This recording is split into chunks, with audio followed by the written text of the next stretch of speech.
इस कहानी के पिछले भाग में आपने सुना कि अब आशीष अपनी पुरानी यादों से उबर चुका होता है। साथ ही उसे अपनी अनोखी शक्ति के बारे में पता भी चल गया है। इसी बीच आशीष को एक और सपना आता है, जिसमें आशीष देखता है कि उसके कॉलेज में एग्जाम का पेपर लीक हो गया है। लेकिन इस बारे में वो किसी से कुछ नहीं बताता है और समय आने पर वो इस मौके का फायदा उठाकर अच्छे नंबर से पास हो जाता है।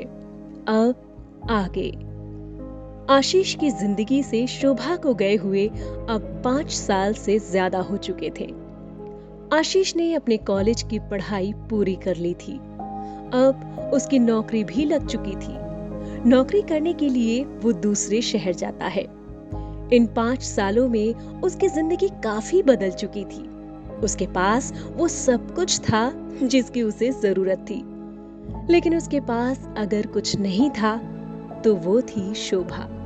वो शोभा के बिना रहने की आदत तो डाल चुका था, लेकिन उसकी यादों में वो आज भी तड़पता और भीतर ही भीतर जलता रहता था। वो आज भी ये जानना चाहता था कि आखिर अनिल को उससे किस बात की दुश्मनी थी, जो उसने उसके साथ इतना बड़ा धोखा किया। आशीष अपनी कंपनी में काफी सीनियर था। साथ ही उसे सैलरी भी अच्छी खासी मिलती थी।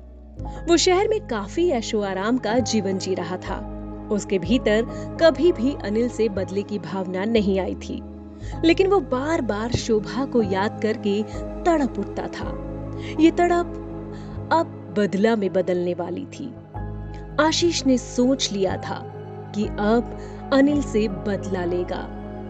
कुछ दिनों की छुट्टी लेकर आशीष अपने गांव जाता है, ताकि वो पता लगा सके कि अनिल इन दिनों कहाँ रह रहा है। आशीष अनिल से बात करना चाहता था, उससे पूछना चाहता था कि आखिर उसने इतना बड़ा धोखा क्यों दिया था। आशीष अपने घर पहुंचता है और सबसे मिलता जुलता है। घर में काफी खुशी का माहौल छा जाता है।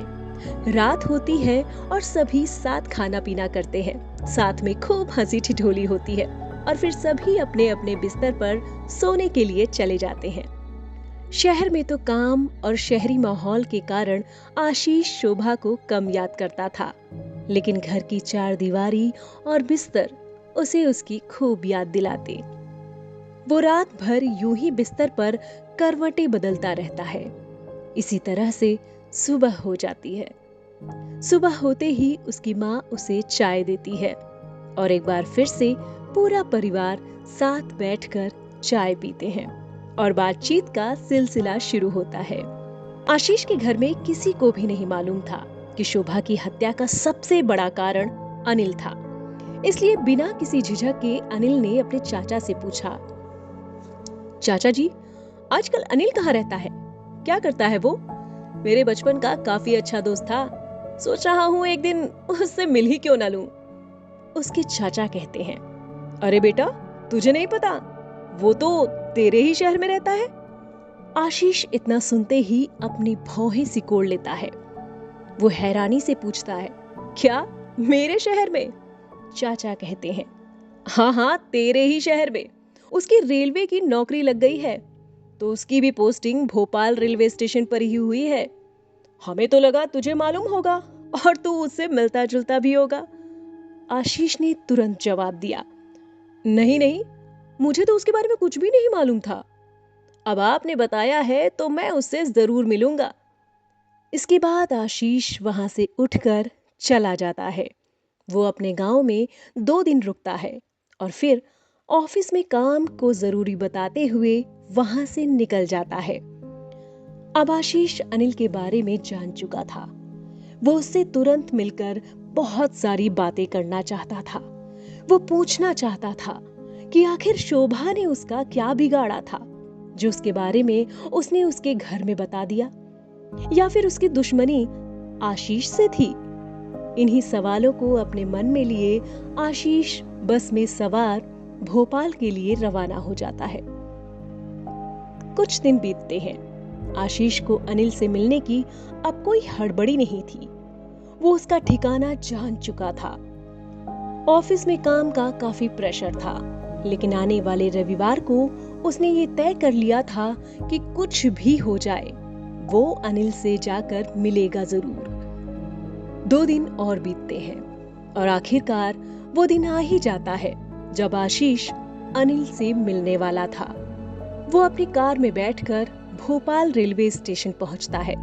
वहां पहुंचकर सीधे स्टेशन मास्टर के ऑफिस में जाता है और कहता है, सर, आपसे एक काम था। स्टेशन मास्टर कहते हैं, जी बताएं, क्या मदद कर सकता हूं मैं आपकी?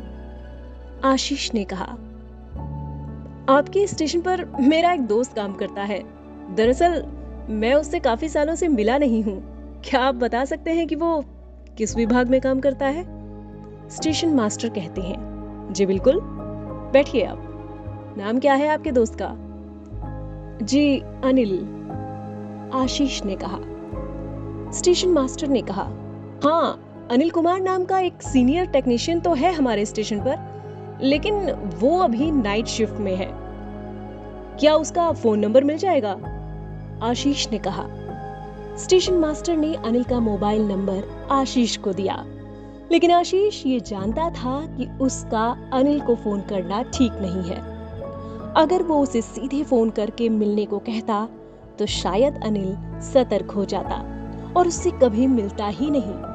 इसलिए आशीष ने सोचा कि अनिल को सीधे सामने आकर पकड़ा जाएगा। आशीष उस दिन तो अपने घर चला जाता है और फिर दूसरे दिन सीधे रात के समय रेलवे स्टेशन पहुंचता है। रात के समय स्टेशन पर अपने मुंह पर मास्क लगाए इधर उधर घूमता रहता है। रेलवे स्टेशन के चैम्बर से लेकर हर प्लेटफॉर्म पर वो अनिल को खोजता है, लेकिन अनिल उसे कहीं भी नहीं दिखता है। आशीष अब अनिल को खोज खोज कर थक चुका था। उसने सोचा, क्यों ना अनजान बनकर एक बार अनिल के फोन पर कॉल किया जाए और पूछा जाए कि वो कहाँ है। आशीष अपने फोन से अनिल का नंबर मिलाता है। घंटी बजती है और इत्तेफाकन जिस शख्स का फोन बजता है वो आशीष के ठीक पीछे की कुर्सी पर बैठा होता है। आशीष सतर्क हो जाता है।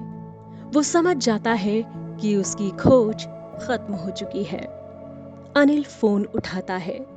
आशीष पीछे मुड़ता है, अपने मुंह से मास्क हटाता है और फोन पर बोलता है, कैसे हो मेरे दोस्त, पहचाना मुझे? आशीष अब अनिल के सामने था।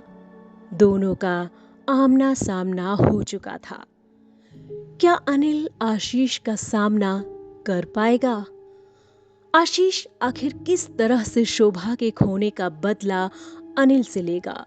ये जानने के लिए सुनिए कहानी का अगला भाग।